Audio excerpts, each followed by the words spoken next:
अफगानिस्तान से रात गए 20 से 25 खारजियों की पाकिस्तान में दरअंदाजी की कोशिश नाकाम। सिक्योरिटी फोर्सेज ने कुरम और शिमाली वज़ीरिस्तान में 2 मकामात से पाकिस्तान में दरअंदाजी की कोशिश नाकाम बनाई। ज़रा के मुताबिक अलसुब खारजियों ने दोबारा अफगान तालिबान की पोस्टों से पाकिस्तान में दरअंदाजी की कोशिश की।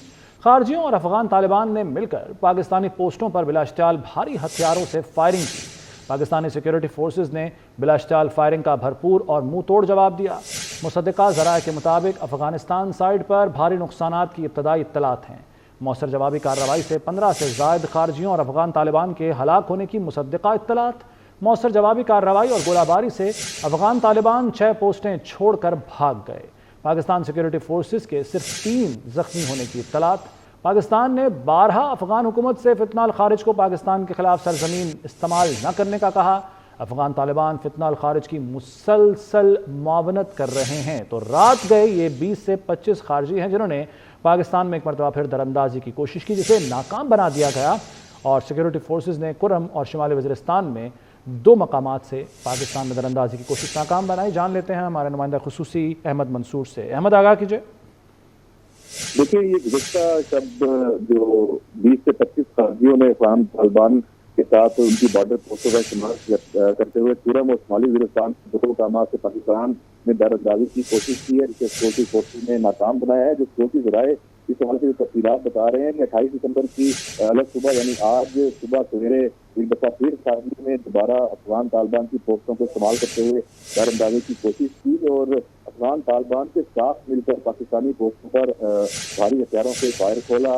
पाकिस्तानी सिक्योरिटी फोर्सेज ने एक बिलाश्तियाल फायरिंग का भरपूर जवाब दिया है और ये मुसद्दिका ज़राए से इतलात मौसूल हुई है कि जो मौसर जवाबी फायर से 15 से ज़ायद खारजी और अफगान तालिबान हलाक हुए हैं और मुतअद्दिद के जख्मी होने की भी मुसद्दिका इतलात हैं। जो मौसर जवाबी कार्रवाई जो पाकिस्तान की सिक्योरिटी फोर्सेज ने की है और गोलाबारी की है, उससे अफगान तालिबान छोड़कर भाग गए हैं और नुकसानात मज़ीद बढ़ने की भी इतलात मौसूल हुई हैं अफगान साइड पर। पाकिस्तान सिक्योरिटी फोर्सेज का कोई जानी नुकसान नहीं हुआ। 3 ताहम जो सिक्योरिटी फोर्सेज के एहलकार वो जख्मी हुए हैं। इस हवाले से जो सिक्योरिटी ज़राए हैं वो एक दफ़ा फिर ये बात कर रहे हैं कि जो अफगान पूरी हुकूमत है उससे पाकिस्तान ने मुतअद्दिद बार ये कहा है कि अपनी जो सरजमीन है वो पाकिस्तान के खिलाफ इस्तेमाल ना होने दे, लेकिन वो उनकी तो मुसलसल मुआवनत और ताउन है वो इसमें कर रहे हैं। और जो सिक्योरिटी फोर्सेज ने जिस तरह से अभी जवाब दिया है, आइंदा भी ऐसी किसी भी जारियत का मुंह तोड़ जवाब वो दिया जाएगा, ये भी सिक्योरिटी ज़राए की तरफ से कहा गया है। जी, कोई रद्देमल सामने आया सरकारी तौर पर अफगान हुकूमत, अबूरी हुकूमत की जानिब से? देखें, रद्द-ए-अमल तो उनका हमेशा से ऐसा ही है कि वो इस तरह के किसी भी वाक़े से लातलफी भी ज़ाहिर करते हैं और उल्टा जो चोर कोतवाल को डांटे वाला काम हिसाब करते हैं, पाकिस्तान के ऊपर वो इल्ज़ाम तराशी करते हैं। लेकिन ये तो फैक्ट्स हैं और इससे झुटलाया नहीं जा सकता। ये 2 मकामात कुरम और शिमाली वज़ीरिस्तान में जैसे ये दरअंदाज़ी की कोशिश की है, तो इससे उनको जिस तरह से जवाब पाकिस्तान की सिक्योरिटी फोर्सेज ने दिया है, ये यकीनन उनके लिए सबक है कि ऐसी कोई भी जो कोशिश है वो उनको बड़ी भारी पड़ेगी। इससे पहले जो अफगान जो सूबा इलाका है पख्तीसा, वहाँ पर जो पाकिस्तान ने एयर स्ट्राइक की, जो खारजियों के वहाँ पर ठिकाने थे 4 उन्हें तबाह किया, उसमें भारी जो जानी नुकसान वहाँ पहुँचाया गया।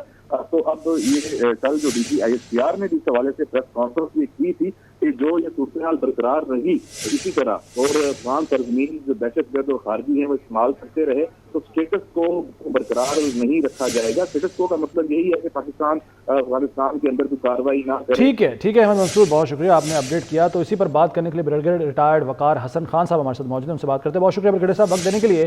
सर, इससे पहले भी ऐसी लातादाद कोशिशें हो चुकी हैं और अबूरी हुकूमत जो अफगानिस्तान की है उनको हम बारहा ये कहते भी रहे हैं कि अपनी सरजमीन को पाकिस्तान के खिलाफ इस्तेमाल ना होने दें, लेकिन शायद उनके कान पर जूं तक नहीं रेंग रही और वो लाताल्लुकी का इजहार कर देते हैं। पाकिस्तान को अब क्या करना चाहिए? जाहिर है हम मौसर जवाब तो दे रहे हैं, लेकिन आलमी सतह पर इस मसले को उजागर करने के लिए पाकिस्तान को क्या करना चाहिए? आई थिंक जो मिलिट्री इंस्ट्रूमेंट है उसको तो पाकिस्तान ने क्लियर कर दिया है, चाहे जो स्ट्राइक्स हुई हैं जो PF ने की और इनके ठिकाने तबाह किए गए। दूसरा, इनका एक बड़ा absurd सा लॉजिक है, ऑल्दो हमारे भाई हैं लेकिन तालिबान समझते हैं कि ये दहशतजदा करके ना कौमों को वो जो आगे लगा सके, ऐसा नहीं है। अगर अमेरिकन थे यहाँ पे, ऑक्यूपेशन फोर्स थी वो और था, पाकिस्तान एक एटमी कुव्वत भी है और अल्लाह की वजह से एक हार्डन्ड आर्मी है जिसने इन जैसों के साथ बड़ी तरह डील किया भारत के साथ। भारत में मीडिया ने शोर मचाया जी 15,000 चल पड़े हैं फलाना ढींड है, इनको इतनी फैंटी पड़ी है रात को, बिकॉज जब आप पाकिस्तान की सरहद पे आके जैसे गोलाबारी करेंगे, बाकी आप फायर करेंगे और दहशत ज़दा करने की कोशिश करेंगे तो इधर से रिस्पांस जाएगा, because we are crossing Pakistan border. तो बहुत ज्यादा मार पड़ी है, अभी रिपोर्ट्स ही है, कैजुअलिटीज भी है, एम्बुलेंस में कोई नहीं थी इनकी उठाने के लिए, और फिर ये भाग जाते हैं। और मुझे तो हैरानी होती है कि ये जंग कार्डर है तालिबान का, वो क्यों ईंधन बने हुए हैं इनकी आई वुड से एक एब्सर्ड सी पॉलिसी का। तो एक तो यह कि मिलिटरली ये भी जवाब मिल गया, भारत को भी मिल गया, ये बड़ा उछाल रहा था कि पता नहीं क्या हो जाएगा।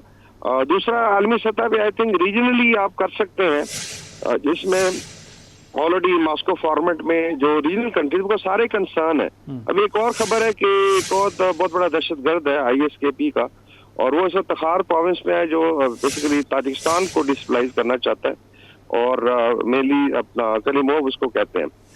वो उसको भी फंडिंग हो रही है, वहाँ पे बेसिकली एक टेररिस्ट नेटवर्क बना हुआ है, गढ़ बन गया हुआ है। उसमें एक तो रीजनल लेवल पे जो तो नेबरिंग कंट्रीज है, Iran, Pakistan, China, Russia, already उन्होंने भी आई थिंक काफी ज्यादा इनको कम्युनिकेट किया कि आपने खत्ते में रहना तो आप इंसान बन के रहें। और दूसरा फिर ये एक्सटेंडेड फॉर्मेट, इसमें सेंट्रल एशियन रिपब्लिक्स है, उनको मिला के बाकी जो इंटरनेशनल कम्युनिटी जिसको हम बोलते हैं सो कॉल्ड वेस्ट, जो आई वुड से मुनाफिकत की इंतहा है। बिल्कुल ठीक है, मुनाफिकत की इंतहा है इनकी जानिब से। बहरहाल बहुत शुक्रिया ब्रिगेडियर साहब वक्त देने के लिए।